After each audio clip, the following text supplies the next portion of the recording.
Samantala, nakatakdang ayusin ang NAIA Terminal 1 dahil po bukod sa mga reklamo ng pagkasira, inihahanda rin po ito sa gaganaping Asia Pacific Economic Summit sa 2015. May live report si Bernadette Reyes. Bernadette. Gigisa sa ilalim sa rehabilitasyon ng NAIA Terminal 1 sa mga susunod na buwan para mapaganda ang pasilidad nito at masigurong mas ligtas para sa mga pasahero. Ilang insidente na kasi ng mga nahuhulog na piraso ng semento mula sa kisame ang naiulat sa pamunuan ng NAIA. Ang pasilyo halimbawa patungo sa Dignitaries Lounge sa Terminal 1, pansamantalang hindi pinapadaanan ng walkway dahil sa natitibag na kisame.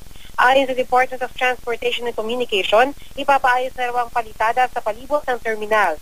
Naglaan ng Manila International Airport Authority ng 151 million pesos para rito.